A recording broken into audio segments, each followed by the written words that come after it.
Here and success comes to people who dare to dream. And hailing from a simple middle class background, his inclination to grasp good education and his risk-taking ability or personality has made a key success to the self-made man. Besides being a successful entrepreneur, he loves his medical practice and remains dedicated to treat his patients on one-to-one basis from all walks of society. Being a practicing doctor, he understands the importance and quality of quality healthcare and role of good technology in today's world, from patients and doctors both perspective. And he keeps evolving from time to time to make the best healthcare facilities available to the common man.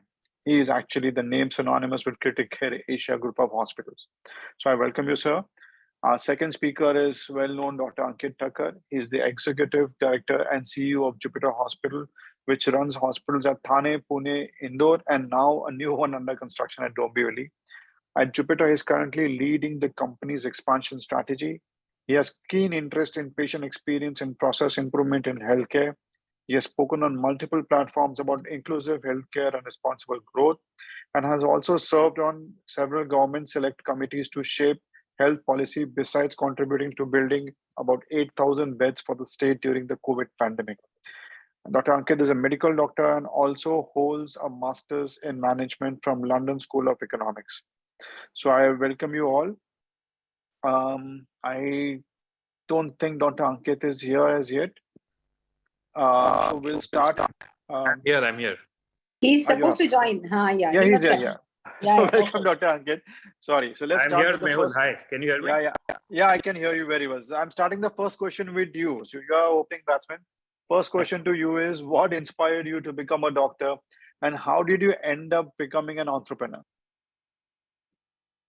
Well, I don't have a very smart answer for the first part of the question. I think the honest answer is exposure led to interest. I grew up seeing doctors around me and looking at my father and a lot of other people, and slowly developed interest in medicine. So it was just a case of more exposure leading to interest. But eventually transitioning out of medicine and deciding to become an entrepreneur was more of a slow and a difficult decision-making process, where I think it was kind of I felt that the impact that I could achieve would be at a much wider scale in creating an enterprise rather than having practicing clinical medicine. But it became a difficult decision to give up medicine. Eventually, I think worked out well. I'm quite happy doing what I'm doing. Yeah, both have its pros and cons. I mean, I'm sure, Dr. Gautam, you agree? Sir, you're on mute. All right. I'm sorry about this. Yeah, absolutely, Mehul. You're absolutely correct. I'm going to run into the next question to you, Dr. Namjoshi. What was the biggest challenge that you faced when you were transitioning from medicine towards entrepreneurship? To be honest, Gautam, first of all, thank you everybody for having me here. Okay, the question of difficulties are plenty, but I don't think I've actually transited into a complete entrepreneurship. I continue being a practicing doctor, conducting morning and evening OPDs, taking indoor rounds. So the growth was from a clinician to initially starting off something whereby I could take good care of my patients. So starting a small nursing home by accident, then gradually understanding that perhaps patients need more under one roof than what I am offering. So gradually trying to build up, step it up to a more higher level. And Criticare transited from being a 12-bedded rented nursing home to now totally 600 beds all over at 4 parts in the city. So the transition was gradual. I'm not still a completely entrepreneur, a practicing doctor who's trying some amount of entrepreneurship. So the challenges are more clinical than entrepreneur because it was a gradual growth only when I was able to achieve growth, I took the step forward. As far as entrepreneurship was concerned, I think I was more an entrepreneur when I was a medical student, because I started my first enterprise called Elite Tutorials during my MBBS days, okay, where we were running a test series for the 10th and 12th standard students. That too, during my vacations, I used to do coaching in various private classes to earn some extra bucks as pocket money, and then checking papers to get money. And then the idea dawned on me, if all of them could do it, why couldn't I do it? So side by side with a few friends, we started marketing Elite Tutorials, took a place on the rent and started off. So we had the first set of students who paid us around 20,000 rupees that year, and then gradually it kept on growing. We started doing the back office for Mahesh Tutorials, started handling 4,000 students, so reached a turnover of 50 lakhs before I passed my MD. So I think the entrepreneurship journey was more over there. The medical growth was just the way all of us think: start practice, start a clinic, and perhaps start a nursing home, and then if it's successful, gradually it creeps on growing. This is fantastic. I mean, this is the part of you which I probably did not realize existed. So Dr. Namjoshi, just to ask you over here now, so was your medical training something which actually gave you a different perspective to handle this entrepreneurship side? Or do you think it was in some way a hold up in your thinking process? Did you have to unlearn certain things to do it? Or do you think it helped you? Yeah, very good question. And initially I thought medicine is a handicap because Elite was going great guns. And whenever parents used to come for admission to Elite, they usually used to ask, we heard some doctor has started this. So who's the doctor? So I would be sitting behind the admission counter and would be saying, I'm that doctor. And then they would ask me the usual question, why are you doing this? Okay, when you're qualified, okay, why do you want to do tuitions or classes or anything when your skills are much better? And that always used to put me on the back foot. I've been a good medical student also, and it is not because of any disability in medicine. I'm doing Elite Tutorials. So that was initially perhaps what I used to keep on feeling. Why did I become a doctor? Now, I could have continued Elite if I wasn't a doctor. I wouldn't have to go through this embarrassment of answering why is the doctor doing all these things. So the society has a very narrow outlook towards qualified people. Okay, once you're qualified in a certain stream, they expect you to keep on doing that stream. So it started off over there, which made me think, but ultimately I decided to give up Elite and decided that I've honed my skills, worked so hard to get educated, so might as well use that education. That's fantastic. Yeah, actually, this is a good thing to know that once you start something, things might not go as you planned, and maybe sometimes fate has different ideas for us than what we are thinking. So speaking on that line, this is a question for both of you, to Dr. Ankit and Dr. Namjoshi. What has been your biggest failure and what did you learn from it? So you fail every day. The learning curve is always going on. Okay, so right from your clinical ill judgments, which your patients teach you, perhaps your approach could have been in a different way.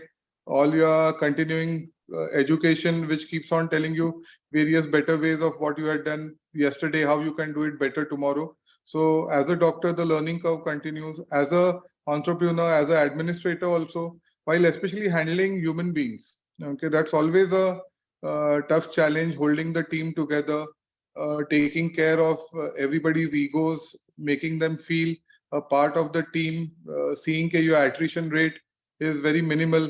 So all those are the challenges where at times you keep on failing. Okay, and you always feel I could have handled this situation in a much better manner. To cite you an example, when I used to take rounds for my patients, at some point of time, perhaps some relative may not be very happy, not of my patient, of some other doctor's patient, and they would be having some kind of a aggressive discussion with the nursing staff or something. And if I would be passing by, I used to feel as the owner of the hospital, I should intervene and I should try and take my staff side and explain to them what kind of effort we are putting in and all. So whenever I used to do that, I used to realize rather than the situation getting diffused, with me entering in and me taking it personally, criticare means everything has to be perfect and I have to be answerable and prove to everybody it's perfect.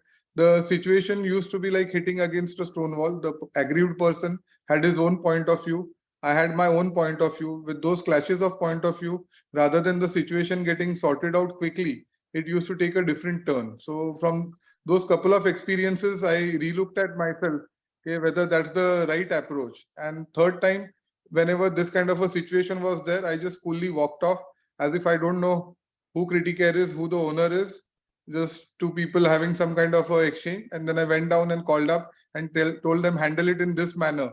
Okay, and the situation was diffused much more quickly. So these kind of failures teach you how you can do a better work tomorrow. So failures primarily have not been from the enterprise point of view. They have been primarily from day-to-day management point of view, which continue being challenges. Getting a doctor team together, because traditionally as doctors we have a notion that perhaps other doctors cannot really start good enterprises. It's only diamond merchants can start good hospitals. It's only corporates can start good hospitals. Gutka walas can start good hospitals. But doctors are not qualified enough to start good hospitals. So we would queue up if a diamond guy starts a hospital with our CVs to get attachment over there. But when a doctor will start an enterprise, we would come and question, is this up to the mark? Is everything under one roof? Is this good? In that corporate hospital, these things are really very good, very nice. Do you have the latest lights? So those are the kind of challenges and failures you keep on getting into, because right from medical college, we have somehow been brainwashed into thinking that we cannot be entrepreneurs. We cannot lead our profession. It has to be left to non-medicos to lead us. And we would only do a professional job and walk out. Dr. Ankit, same question to you.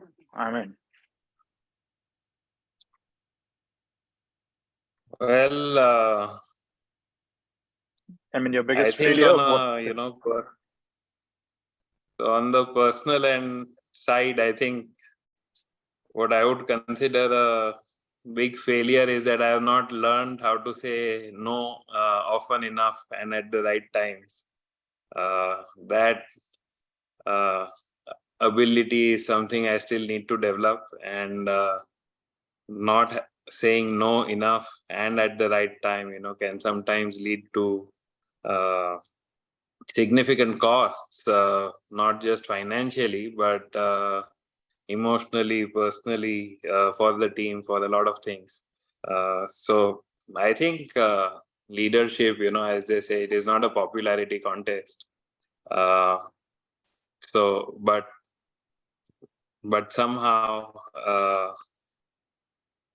I think this is where I think I have failed, and I probably need to improve a little, is learn how to say no a little more often.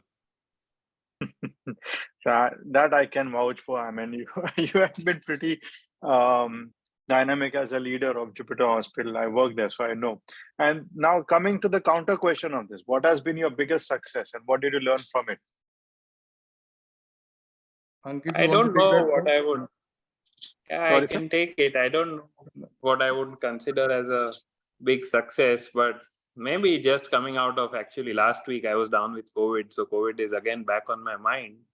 I think in the first wave of pandemic, what we could achieve with the government, that has been extremely satisfying for me in terms of contribution. I don't know if even within Jupiter, not a lot of people would know this story, but in the first wave of pandemic, we worked with the government and helped set up around 8,000 odd COVID beds around MMR. But more important than just the quantum of the beds was, one small contribution, which eventually the agencies tell us would have in the second wave saved maybe 20,000-30,000 lives. And that was that in the first wave of pandemic, when the concept of field hospitals was just coming up, no one really knew how it should work out. And the simple thing which was being done at that time was to just lay out cots and put an oxygen cylinder next to the cot and say, you know, this is a COVID bed because here is an oxygen cylinder, here is a bed, it is in the field. What more can you do? So when we first were approached by the government to help build a field hospital in BKC, which was the first 1,000-bed field hospital, they showed us a similar concept that this is what we want to do. And we put our foot down and we said, this is not acceptable.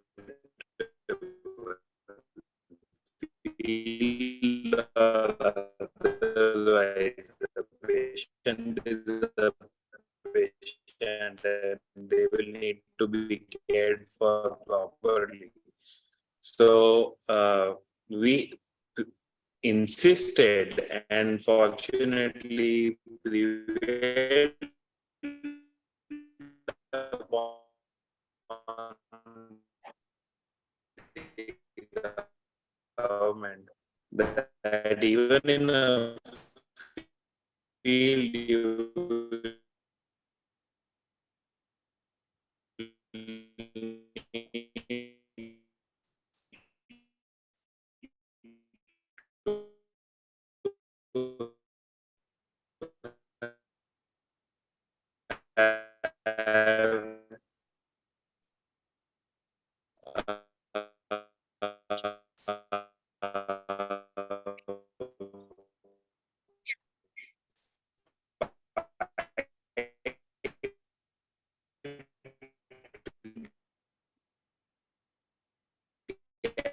Dr. Ankit, I don't think we can hear you very clearly.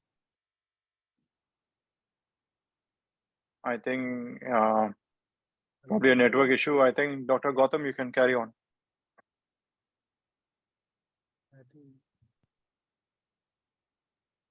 Yeah, I think Dr. Ankit, we are unable to hear you at this point. So we'll move to the next question and maybe come back to that at a later point. Deepak, Yeah. I'm gonna push this towards you. How do you balance your responsibilities as a doctor and as an entrepreneur? Because you're handling both the roles. So how do you manage to balance that?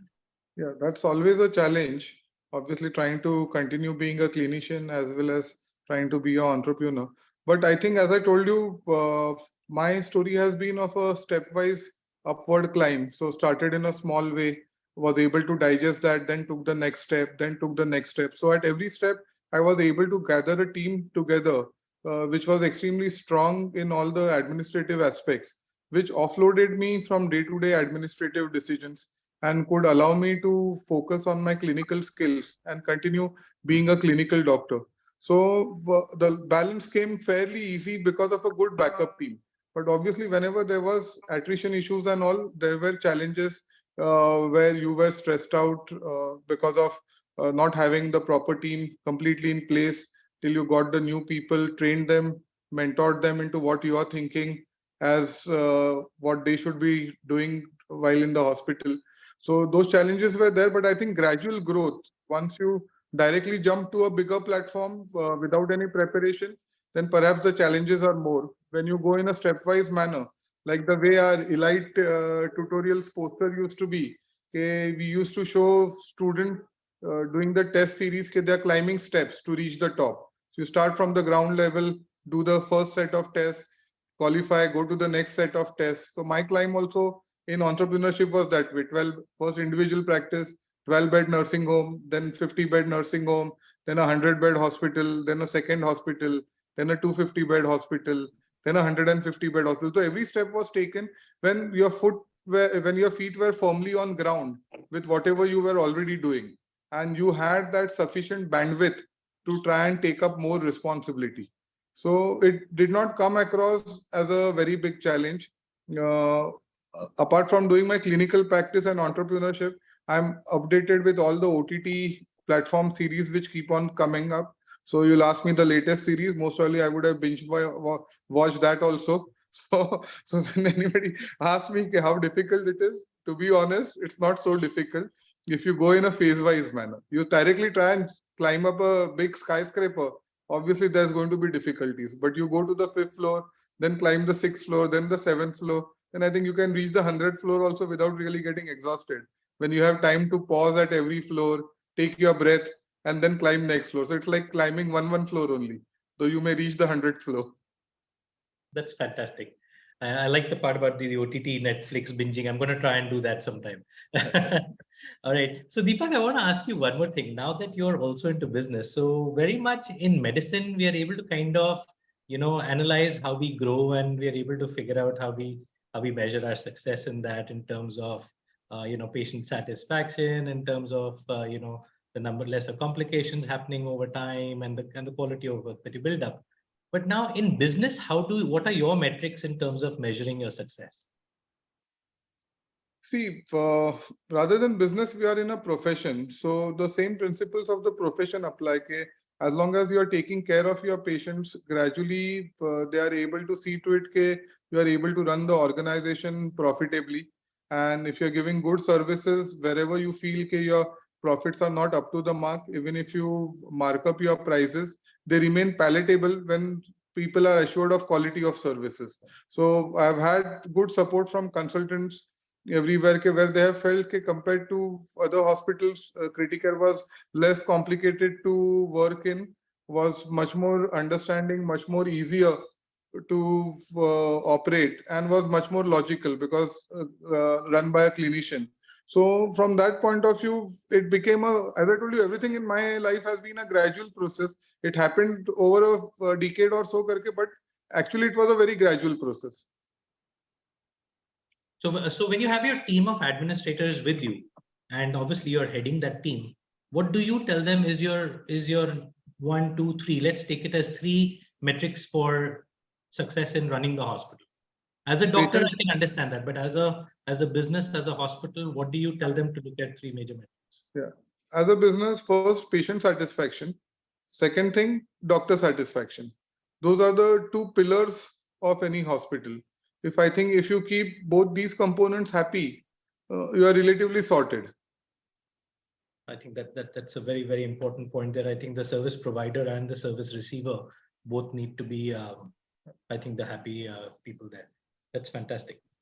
Ankit, you want to take this? But sorry, Ankit is not here. So Mehul, would you like to take the next question? Yeah, I'll take the next question. I think this is again Dr. Deepak Kili here. How do you ensure the business is ethical and aligned with your values as a doctor? I think over a period of time, gradually as you create value, you don't have to cross the line and do anything. More or less, you are within the framework of what medical ethics are all about. First and foremost, when you're honest to your patient, everything else takes a secondary role. What you do with the money you gain, perhaps is none of anybody else's business. You owe responsibility only to your patient. So if you're handling them properly, giving them treatment at a palatable cost, comparable with what cost goes around in the geography around you, okay, I think you have done your job. Now you come to the other end of it. What do you do with your money? Okay, so how you distribute your money is perhaps ethics or non-ethics only in medical profession. Today, iPhone also, when it comes from Palo Alto or from China, changes hands many times, and money is exchanged at every hand changing. They don't feel it is unethical. The biggest banks perhaps have multiple people selling their products, and money exchanges hands during those times.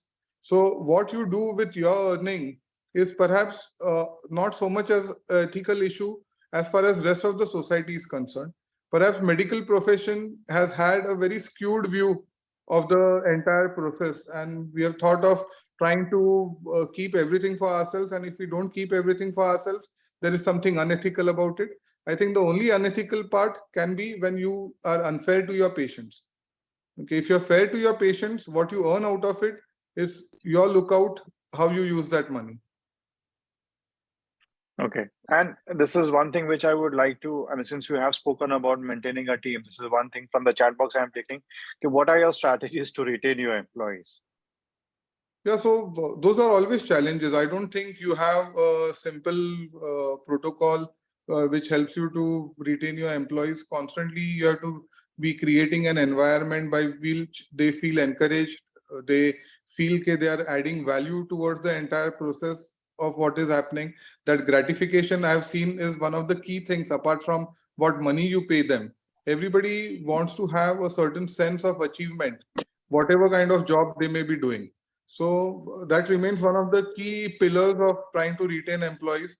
Obviously, paying them adequately, seeing to it that they are not poached by other enterprises is always there. You have to keep on doing your balances so that you remain profitable. At the same time, you don't lose your team.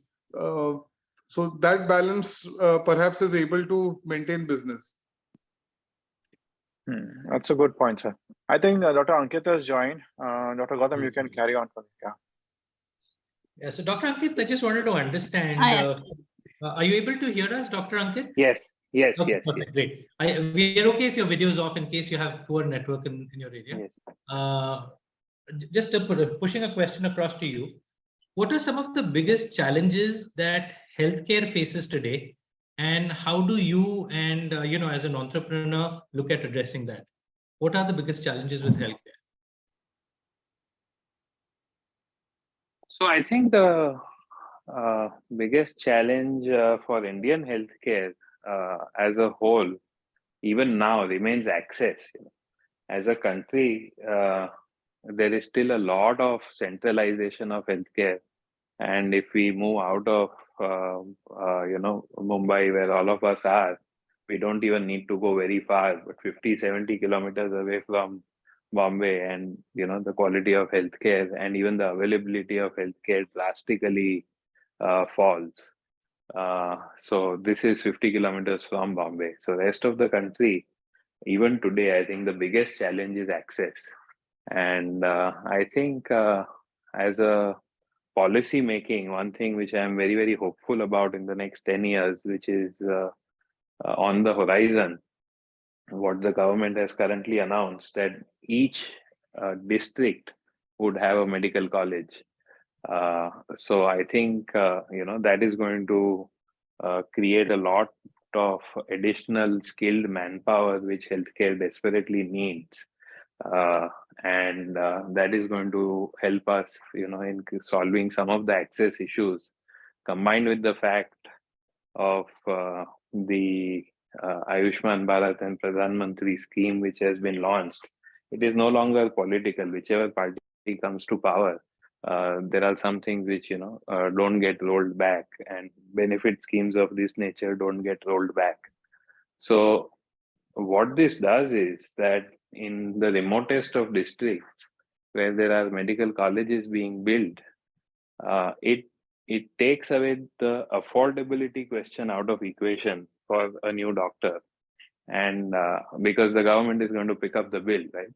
So someone who is from Nandurbar or Gadchiroli today has a confidence to start a small nursing home or small setup locally. When we are saying doctors as entrepreneurs, I think this is going to really increase the level of entrepreneurship in doctors and help people to start small enterprises in decentralized locations and help with access. So I think in the next 10 years, we should see a lot of improvement on this side.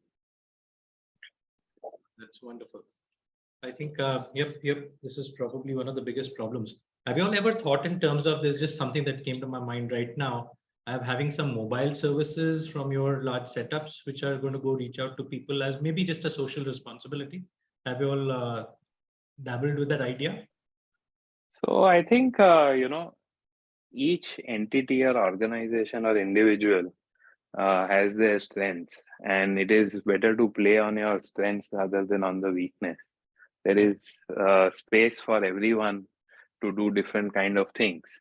As far as we are concerned, our strength is tertiary or quaternary care, and doing things at that level of specialty. So I think we see ourselves as complementary to the remaining health system rather than competing the remaining health system. Right. So there is place for primary and secondary care. It is absolutely necessary. There is place for remote outreach and those kind of things which are absolutely necessary. but at some point they will need support on tertiary quaternary level, and we believe we are there to complement those facilities. Very well put. Very well put. I'm going to ask you another question, Dr. Ankit, over here. Is what are some of the biggest misconceptions that other doctors have about medical entrepreneurship? Oh, too many of them, I think. I think one of the things which perplexes me and very often makes me sad is that there is a lot of insecurity amongst doctors in general, and there are a lot of unexplainable fears which doctors have, and for those reasons I think we don't form enough teams as some of the other countries do. We try to become territorial and protective, and I think that the era in which we are today, it is an era of interdependence. It is an era of coexistence. It is not an era of being territorial or insecure or protective. So I think a lot of people feel that, if I don't corner things or if I don't protect my turf, I will be washed out. I think that is, to my mind, one of the biggest misconceptions. I think it is the more you give, the more you get, So that is something which I encounter quite regularly, and I would wish it were different.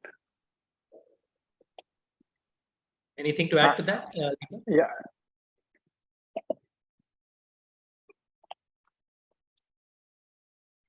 Dr. Deepak, can you hear us? Yeah. Anything to add to what Dr. Ankit had to tell us on this? Will you repeat the question? The question being about the misconceptions that other doctors have about entrepreneurship. So, Or doctors in general. Yeah.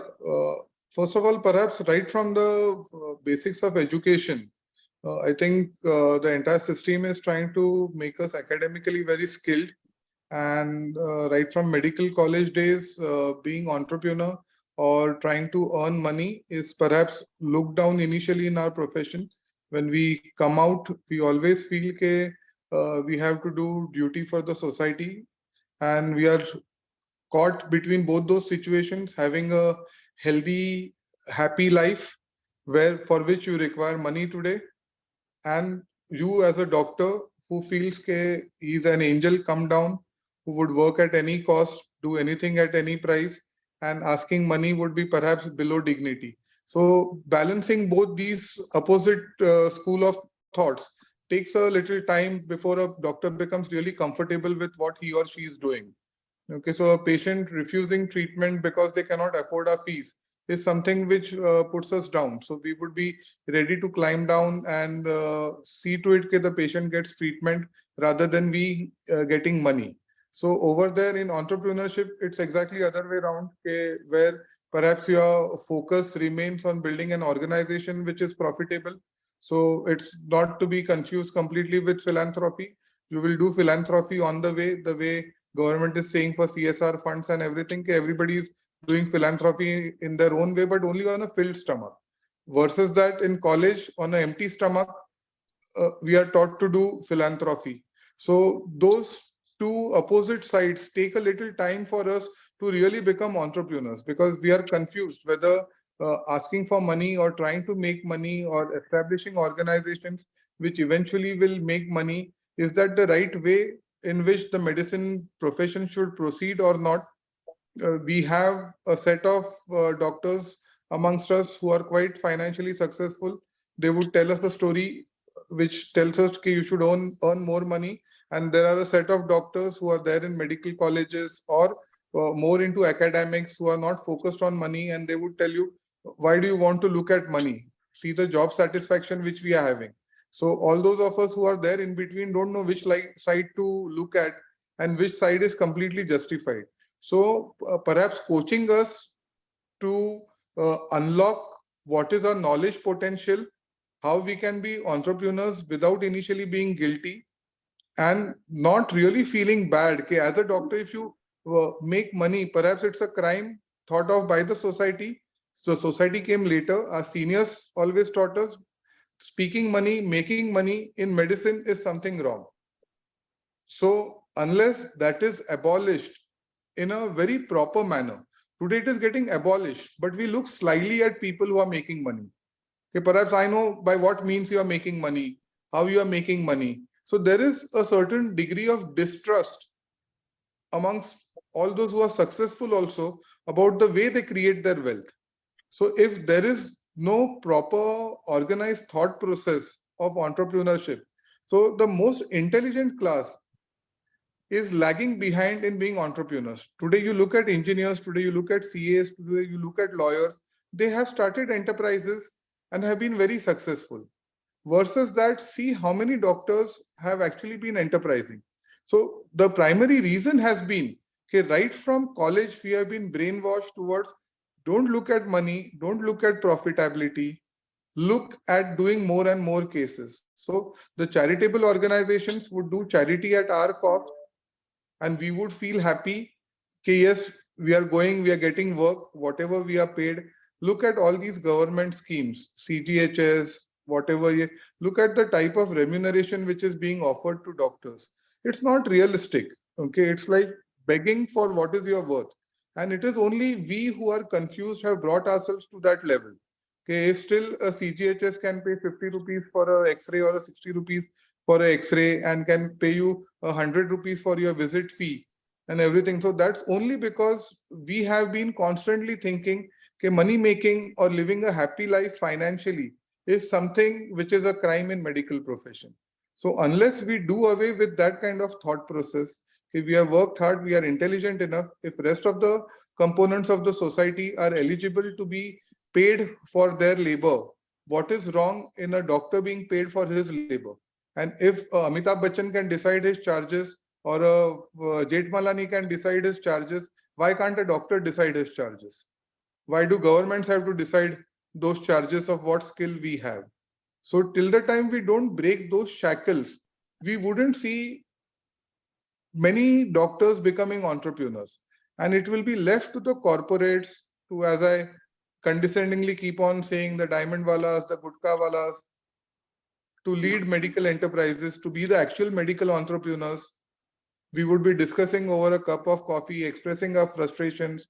We would be on Zoom meetings, but we are not valuable in the healthcare system. We are the disposable items. Just change one, take the other person up. So that can only change when our psychology changes. This is like, I think, a very refreshing kind of thought, and I think very, very eloquently put across. And I think we actually have grown up. We started practicing feeling guilty about every penny that we had charged patients, and it wasn't about the size of the penny. It was just that if the fact that you charged didn't feel right. And I'm glad you put it across so eloquently. I mean, it's obviously put me to thinking myself at this stage of time when I pretty much believe in what you say. I'm still thinking again about the whole thing. I'm going to actually let Mehul take it over from here while I ruminate over what he's actually just said right now. There's one question in the chat box. Do you need to be an MBA to become a doctorpreneur? No. The only thing that you need to do is probably remove the guilt of charging. When you're donning a hat of a parent, you know how to handle your kid. When you're donning a hat of a doctor, you know how to handle your patient. And when you're donning the hat of an entrepreneur, you have to do something which is good for your business. Yes, it's a profession. You keep its ethics in mind, but that does not mean you're going to sit and think about every penny that you're charging. So you don't need an MBA. You just need an open mind to start a profession. Like if I would sit on my dad's shop, he has a small shop, I would charge whatever I want. Customer pays for it or leaves. That is how an entrepreneur thinks. This is my charges, pay or leave. This is what is going to be. You give good service, give ethical service, but you charge for it. I 100% agree with you, Dr. Deepak. Now, taking the questions forward, this is for Dr. Ankit. What role does technology play in the current medical business or the profession, in the hospital business? I think technology is all pervasive. I mean, omnipresent and omnipotent. So yes, medical technology in itself, everyone is aware of. Technology, the buzzwords around technology today, of all the artificial intelligences and machine learnings and chat GPTs of the world, to my mind, are still solutions in search of a problem, right? I have enough friends working in the tech space in the Bay Area who I keep talking to, and the true and honest answer is that for all these buzzwords is that a lot of people in the business also today have very little clue about how things are going to change with all of this. So I don't want to sound fancy by using those words today, but simple technology, which all other industries use, which is not rocket science, which is not chat GPT. It is making your life and operations easier. I think healthcare is left far behind all other industries in adapting even to basic simple technologies. Today you go to a mall where you buy a shirt. If you go for the second time, they can identify you just with your mobile number. Your barber knows what kind of haircut you got last time. The ability to book a movie ticket or a plane ticket is so much easier than the ability to book an appointment with any doctor in the country. So I think simple things which everyone else has, other industries have really perfected. If we at least come up to that common level, I think service providing and experience of getting healthcare for the patient would be greatly enhanced. So I think there are a lot of basic, simple things in terms of technology which we as healthcare need to catch up to, which should be the first thing that needs our attention. Yeah, I think you nailed it. I mean, the basic things are more important. Basic thing for us as doctors is record keeping, maintaining the data which the patient had come last time, and connecting with our patient. These are the two basic steps where we use technology the most, and I think that is the most helpful. And keeping an open mind, how many doctors today, let everyone answer it to their own selves, have learned how to type? Everyone struggles with two fingers on a keyboard trying to find where is the X and where is the H. So the reluctance to adapt to technology, I think, as a class is the highest amongst doctors, and that really needs to change. Yeah, hopefully it will. So next question is to Dr. Deepak. I mean, we have discussed this, but this is again also coming from the chat box, also similar questions. So my question is, how important is your core team and how do you build and manage them? And adding on to that, to the core team question is, while handling medicos and non-medico in a team, which one is better to handle in as an entrepreneur and as a critical care specialist, which is better? I didn't understand the question much, but this is in the chat box for you. So you're on mute. You're muted. Deepak, you're muted.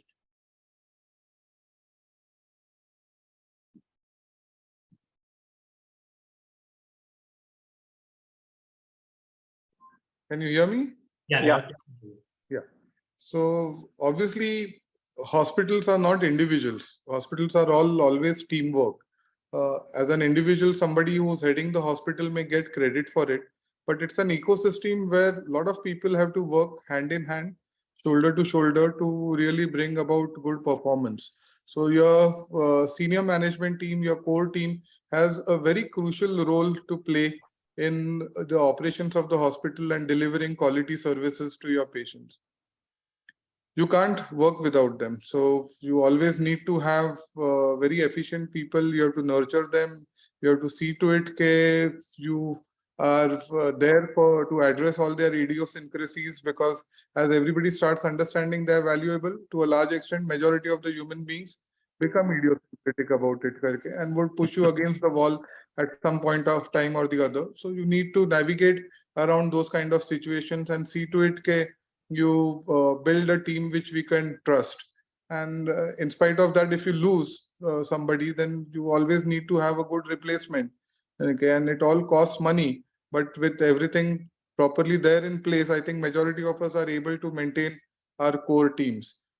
As far as managing between non-medicos and medicos is concerned, I think we medicos are fairly easy to manage. We have very limited expectations. If spoken to in a right way, we are trained like Pavlov's dogs to respond in a particular manner, which perhaps non-medicos are unpredictable.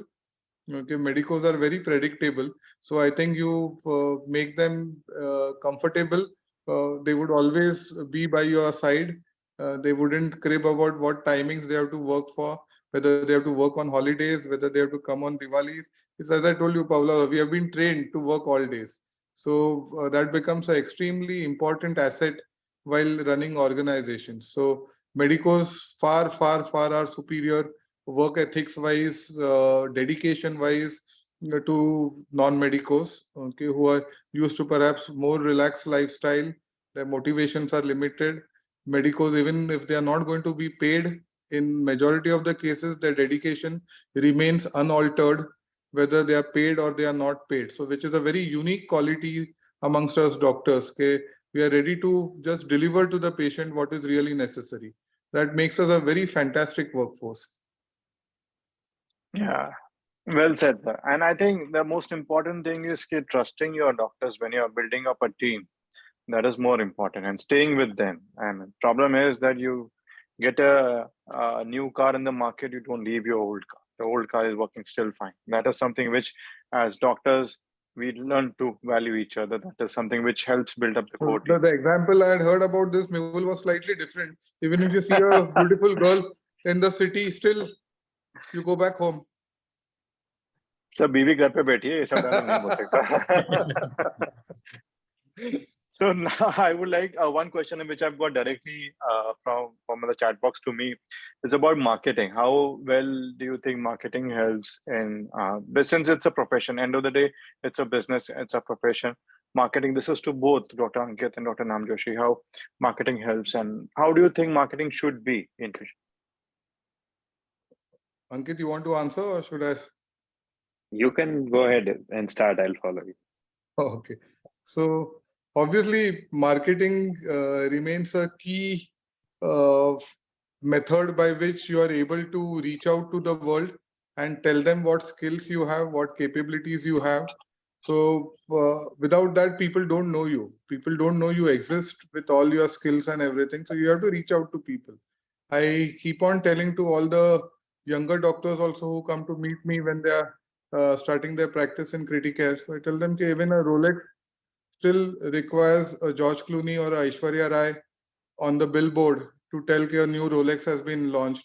iPhone still requires an ambassador, still requires various kinds of platforms to announce that the newer iPhone version is being launched. So we are speaking of the biggest brands in the world. They require marketing to reach out to people. There have to be media leaks about every new phone launch beforehand. What's the wish list? What's going to happen? That is all calculated things which are spread. A Salman Khan movie or a Shah Rukh Khan movie needs to have pre-launch marketing, post-launch marketing. So even big brands rely on marketing to reach out to masses. So we can't be any different. We also have to reach out.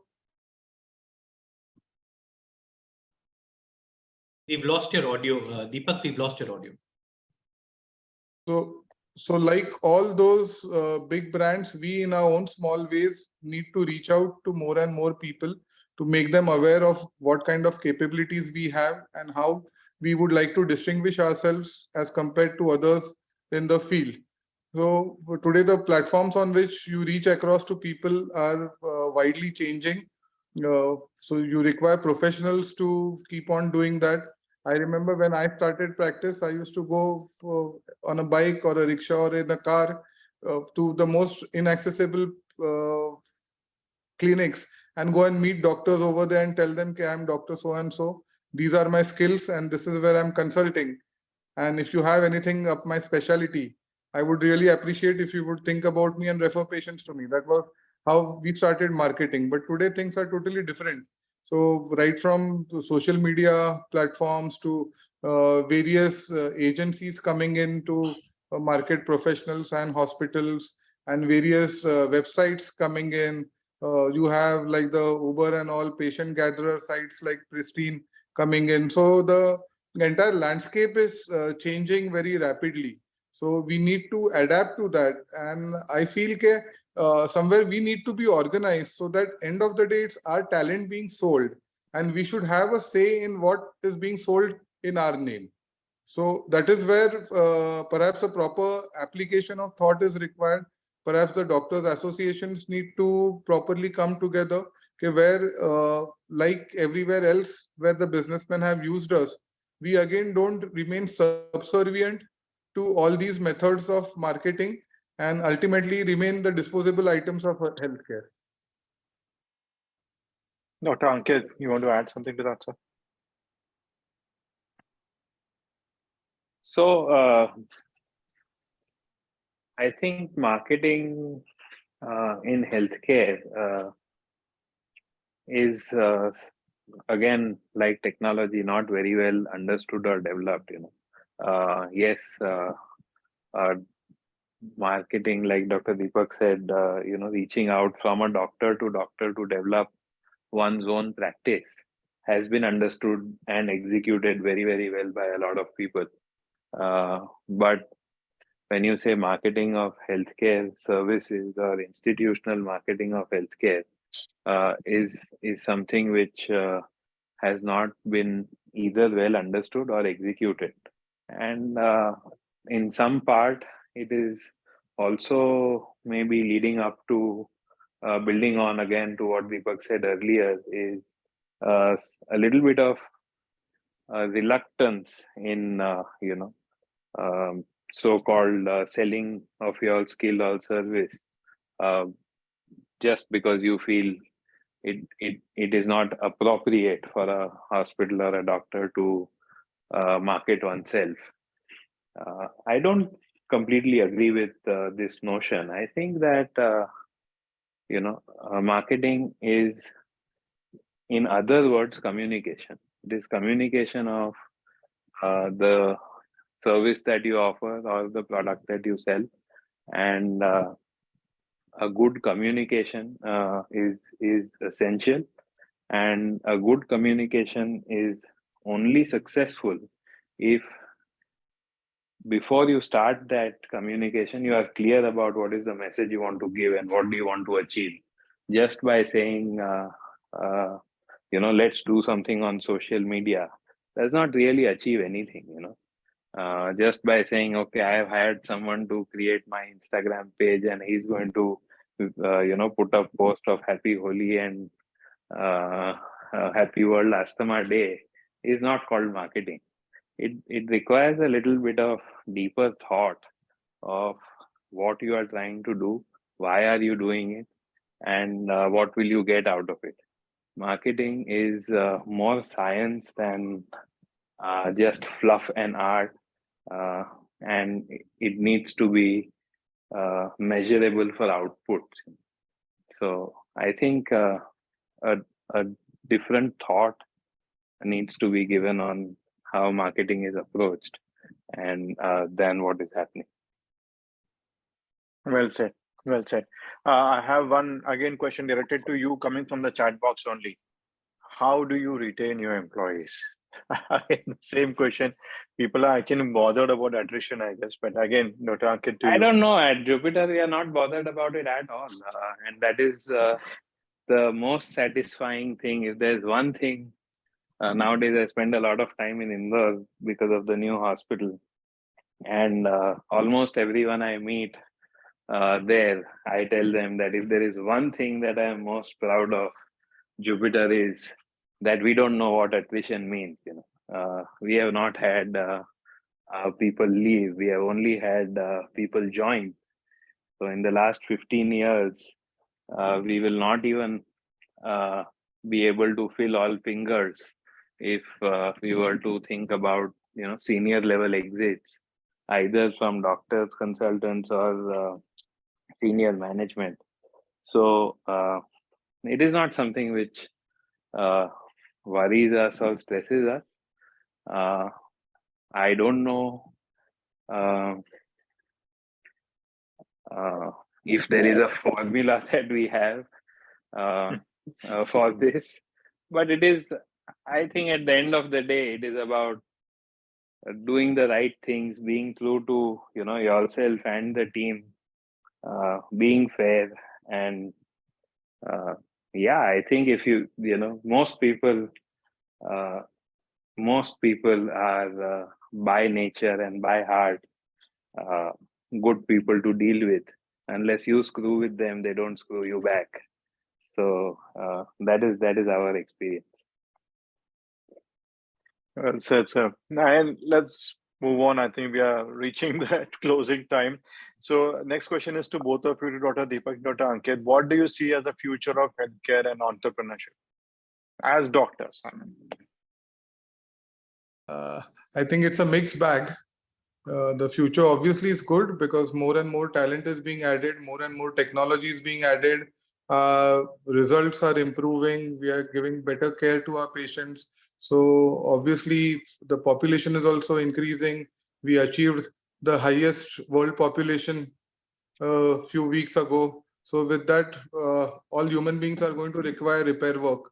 So hospitals are always going to be in vogue and developing. The only flip side of it, which I keep on seeing, is populist measures being taken by various government bodies, where they shift the responsibility of healthcare for the poor citizens from themselves to the private enterprise.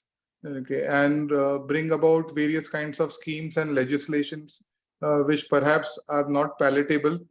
COVID was also an example where perhaps in cities especially we saw sudden ceilings were applied to charging pattern when the ground reality was the cost of operations had gone through the roof. But still there was no seriousness to differentiate between money making and losing money. So losing money was also equated with money making. The logic given was rest of the times all of you make so much money, what's there to give back to the society? So with that kind of attitude at times coming from government bodies, we saw recently what happened in Rajasthan, how doctors had to really come across, join hands and face the wrath of the society also for some time being, but fight for their rights. Okay, so that's the type of virus which I keep on seeing. Okay, our profession seems to be the center of all philanthropy. So unless all doctors are descendants of Kuber, okay, then only perhaps becoming a doctor would make a lot of sense in our country, because they feel that with our degree, we are given a big fat check of money, bungalow, car, everything. And after that, we should only be paying back to the society. I don't know from where that thought process has come. So that's the only worrying part. Okay, everywhere insurance is pressurizing the amount of money you can charge people, amount of money you can make. And if you don't make money, how are you going to fortify and get better technology for your patients? Okay, if you're going to make it a very, very minuscule money making, the money making doesn't only go into your own pockets. It's always developing the profession. So if we don't have responsible policy makers who are able to distinguish between both these situations and a real thought process going in, perhaps we also will have to, like the way the Rajasthan associations did, without having any confrontation, be on various forums to put across what we actually do. We are not anywhere near the perhaps 2 lakh taxpayer in the country. We are not in the top 2 lakh taxpayers also in the country. So that much money we make. So if anybody is thinking doctors are making a lot of money, they're sadly mistaken. Perhaps we are a self-satisfied lot where whatever money we make, we keep ourselves happy with that and keep on thinking, yes, we are making adequately. But if we don't come across properly, policymakers would make life difficult for healthcare gradually. Otherwise, it has a very, very promising future. Dr. Ankit, your views?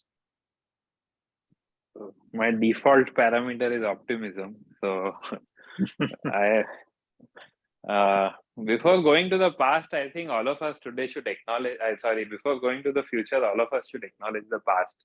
And that past is, to my mind, doctors have always been good entrepreneurs, just reading Economic Times and Business Standard and, reading about Mark Zuckerberg, he's not the only kind of entrepreneur. I think anyone who starts his own clinic or his own nursing home or her own practice is an entrepreneur in their own right. And I think doctors have always had a fair share of entrepreneurship within within their practice. And going forward, I don't see why that should reduce. On the contrary, now enough number of doctors are also branching out into different kinds of non-medical enterprises. Last week, someone came to meet me who is a intensivist, transitioned into a multi-billion-dollar fund manager. There is someone who has transitioned into becoming a full-time author. Some of them gone into bureaucracy and become IAS officers. So of course, that is not entrepreneurship. But I think there has always been a high degree of entrepreneurship within the healthcare space itself. And now it is also transitioning beyond the healthcare space. So to my mind, I'm very, very optimistic about healthcare in general, that it will improve in access, that it will improve in numbers, and that as a fraternity, we have always, to my mind, done well and will probably do better in the times to come. Thanks, Ankit. I think optimism is a wonderful note, and I think that's pretty much keeping most of us going. Hope, as they say, makes the world go round, and I think that's where we are right now. But we need to change some hope into action, and we really thank you for your inputs on this. Now, before I come into the last question, which we wanted to ask you all to end the whole thing with, I'm going to try and run through some things in the chat box. So one is something, one little comment which has come in from somebody. I'll just read that. I'm sorry that it shifted. From Dr. Jithan Bendur, is that we need to change CMEs to CPD. CPD being continuing professional development, that is to include business angles, thoughts, and the entrepreneurial side into doctors' minds rather than just the medical education part. You were seeking your comments, but I think your entire talk today has been a comment on that, and I think it's a message well taken, and that's a wonderful term to use, continuing professional development. And we've had some other people who have been asking over here, or somebody's actually commented that we are actually thankful to doctorpreneurs to having broken the mold and then ventured to become entrepreneurs. And their impact is now much larger. Right, so we've had all these things on this. I just want to actually put across one of the last questions to you and to both of you, actually. We'll start with Ankit. What is the advice you would give to someone who's someone that is a doctor who wants to tilt further into transitioning into from medicine into entrepreneurship? What would be the advice you would give them? Very general question. Yeah, I think be true to yourself and the purpose. It is not as complicated as some people would have you believe. It is about doing the simple things right, and it is about being consistent in your thoughts and action. I don't think there is any school for becoming an entrepreneur. It is about having a problem that you want to solve and being willing to give everything in that pursuit. So there is no fixed formula of the most famous entrepreneurs in history don't have too much in common. So it is just about, do you have that fire within you? If the answer is yes, you don't need anybody's advice. Deepak, can we have? Yeah, I think Ankit has put it nicely in a nutshell. I, to a large extent, agree with his thought process. Entrepreneurship just requires a vision, a leadership, and perhaps once you have a vision and leadership in you, you start finding ways and means by which you can start an enterprise on your own. And in majority of cases, you may stumble a few times, but eventually, if you have the conviction in what you are doing, eventually you'll find a way how to stand on your own feet. And before you realize you're an entrepreneur, and before you realize you're in a Zoom meeting, and you're telling what entrepreneurship is all about. Okay. Mehul, you have anything you want to ask? No, I think it's covered basically. I mean, if we keep on talking, this is a never-ending story. We can actually hear them talk for 2 days and we won't be bored. We need to learn a lot from both of them. I think let's take the closing comments, I think. So great. If I can actually, I just want to thank a lot of dignitaries who've actually shown up here amongst ourselves as well. We have Dr. Rekha Bhatkande, who's a very senior gastroenterologist and the dean at Sushrusha Hospital, who has come in. We have Dr. Ravi Kamapelli, who's actually joined from the US. He's a metabolic physician and he's joined us here from there. And it's fantastic to see Dr. Tushar Rege, who's also a pretty successful entrepreneur, having set up the diabetic foot clinic and showing the way to others. So I think that we've had such a mixed bag of, what should I say, even the audience, which has been so capable, but still looking forward to picking up every little pearl of wisdom that has come our way from both of you, Ankita and Deepak. And we can only be thankful to you for that and taking your time out for this. And like they say, optimism is probably the best way forward. Valuing ourselves, like Deepak said, is something that we all need to start learning as doctors. Not living in the guilt of trading our professional services for monetary what should you say, returns should not be something that should make us feel guilty. We can always give back. There is no, and let us be the ones deciding how to give back as opposed to society. And I think profitability is probably the one key factor in, I think, any entrepreneurial project to go through, because the moment there is lack of profitability, you may actually lose an entire infrastructure created for the benefit of people. So I personally believe profitability is the single very important factor that keeps your, what should we say, is your responsibility towards society alive. Because the moment you're not profitable, you've actually taken a service away from them. And that's what I feel. And if anybody wants to make any comment, please, we have another minute or so. I can, please just give us a wave of hand and we'll ask you to come in for your comment. And in the meanwhile, I'd like to thank the entire team at UMANG who've been working hard on a very regular basis to try and come up with topics to speak on. They've been working trying to get doctors together. And we encourage all of you to subscribe to our YouTube page, which is UMANG Empowering Medicos. There are a lot of UMANG pages on YouTube, but the specific one, which is UMANG Empowering Medicos, is what this project is about. This is about creating a very strong brotherhood and sisterhood amongst doctors so that we can help each other through. And this is where we also upload all the previous sessions, and maybe this session would also get uploaded there, and you can go through whatever has gone through before. There are almost 25 sessions that we've gone through.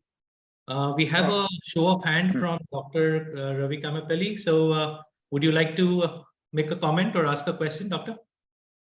Quickly, a comment. I mean, I think India is an amazing opportunity with the population, and obviously technology is going to play a huge role. But like the other presenters were saying, it's all about not just money. Money we all want, everybody wants it, but without vision, money doesn't mean many things. So thank you very much for the time and effort. I mean, I appreciate, because my game plan in life is to do a change healthcare in India. So that's why I'm very interested in what happens in India, though I'm in US. So there's a lot that could be done with the teamwork. All the dreams will work through. And thank you for getting the group together. Thank you so much, Doctor. That means a lot to all of us, and we look forward to having you in our other sessions as well. Thank you. Dr. Bhatkande, would you like to say anything as we close?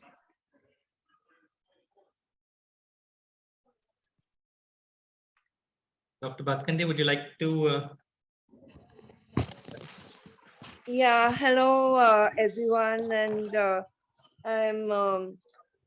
it was a wonderful session, Gautam, and Deepak and Ankit. Thank you so much, because it doesn't matter how junior or senior you are in the profession.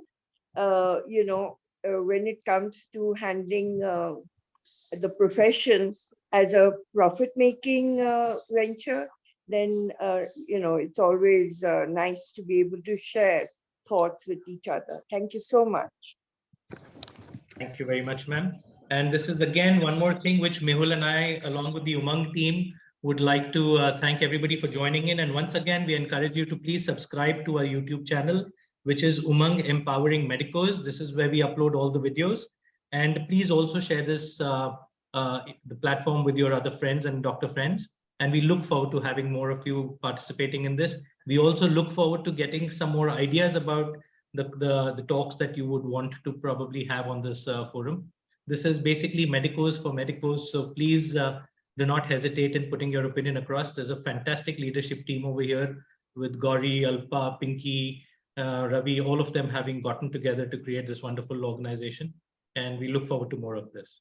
Mehul, last word. Yeah, one comment I want to make before we end the day. I mean, India is a country of entrepreneurs. A person selling samosa on the road is an entrepreneur. A doctor opening up a clinic is an entrepreneur.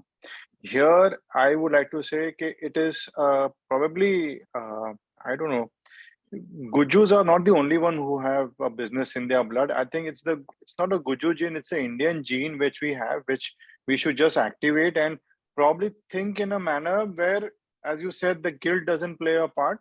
When you are having a hat of a doctor, you think about the patient. You're donning a hat of a administrator, you look at the institute. I mean, and you do your work ethically. I think everyone can be an entrepreneur.